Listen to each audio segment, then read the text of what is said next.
We cannot control other people or stuff that happens outside. We have a choice to control how it lands in us. And at first it might land hard, but in that moment, we can change it. Just because it hits us and we lose control for a second, we can always regain control of the vehicle. Awareness. He goes on to say, you are swayed by circumstances because you have not a right understanding of the nature, use, and power of thought. Do you understand the nature, the use, and the power of your thought? You believe, and upon this little world belief hangs all our sorrows and joys. You believe that outward things have the power to make and break your life. You believe. Is this true? I could say it's true for me. I'm changing that now, but we believe that outward things have the power to make or break our life. By doing so, we submit to those outward things, confess that we are their slave and that they are our unconditional master. By doing so, we invest them with a power which they do not of themselves possess, and we succumb in reality, not to the mere circumstances, but to the gloom or gladness, the fear or hope, the strength or weakness, which your thought sphere has thrown around them. Remember, this is not just for negative thoughts. This is not just for negative circumstances outside. It's for positive too. Bob used to always say, if we allow something to excite us and get us really, really high, something outside of us happening lets us get whoop, then we're admitting that if things aren't good, we're also able to go whoop. Be joyous, be grateful. Feel when things are going well. Wonderful. Of course, be grateful for it. But don't let it drag you around, get you really high, because then things will get you really low. Stay enthusiastic. Stay serene.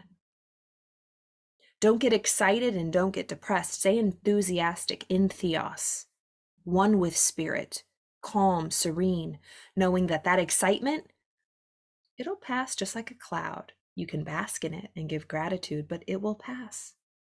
Like, have you ever gotten a new car or a new relationship? The new car smell and the new boo-boo feeling doesn't last forever. And then we can be like, oh, the honeymoon's over. We don't really have chemistry. Oh, on to the next one.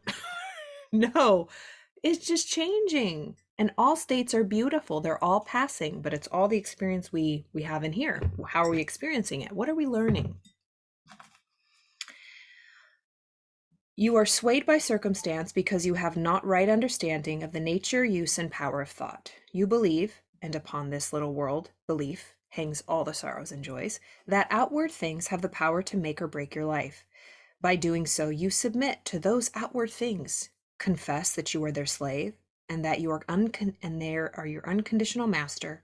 By doing so, you invest them with the power which they do not of themselves possess, and you succumb in reality, not to the mere circumstances, but to the gloom or gladness, the fear or hope, the strength or weakness, which your thought sphere has thrown around them.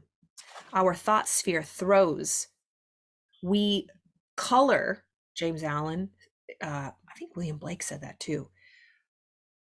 Whatever from the outside comes in, we color it with our soul, our spirit, our energy. We wrap it up.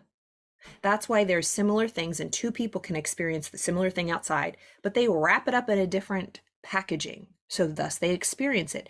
They color it with a different color. What are you wrapping things with? What energy? What thought energy?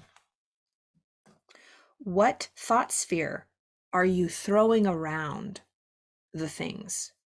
Something happens, it just is. Nothing's good or bad. Our thinking makes it so. Things just are. What do you wrap it with? How do you paint it? Is it always doom and gloom, a black and white Debbie Downer? Or is it bright, colorful? This is good. We have to understand how this works. I'll read one more paragraph. Okay, so it says, I knew Two men, I knew two men who at an early age lost the hard earned savings of years. One was very deeply troubled and gave way to chagrin, worry, and despondency. The other, on reading in his morning paper that the bank in which his money was deposited had hopelessly failed, and that he had lost it all, quietly and firmly remarked, "Well, it's gone, and trouble and worry won't bring it back, but hard work will." Ooh, that's so good. He's saying, I knew two men who lost the hard earned savings of years. So maybe this was during the crash. This was before the crash. When did he write this book? Pretend you lost it all. Two people lost it all. And this has happened, right? In the crash in the 20s of the 19th century. Oh my goodness. And 2008, the housing crisis that happened. People lost it all and they dealt with it differently. One person, he says, was very deeply troubled and gave way to worry and despondency. And the other said, "Well, it's gone, and trouble and worry won't bring it back, but hard work will." What can I do? On to the next one. Same situation, lost it all, but their thought sphere covered it very differently. One was, people literally during that stock crash in the 20s of 1929, jumped off the building, committed suicide. Somebody else started a new business. The most millionaires are made in times of trouble. Think of what we just went through in 2020. Hello, Zoom. Hello, they hit the jackpot. All the online sharing video platforms, ooh, they made bank. New apps that helped people who are at home, quarantined, new medical, ways of communicating and having doctor's appointments, virtual visits. I mean, the possibilities are endless. There's always new opportunities, even in the midst of the worst crashes, recessions, and chaos. It's the way we think about it. It's the way we think about it.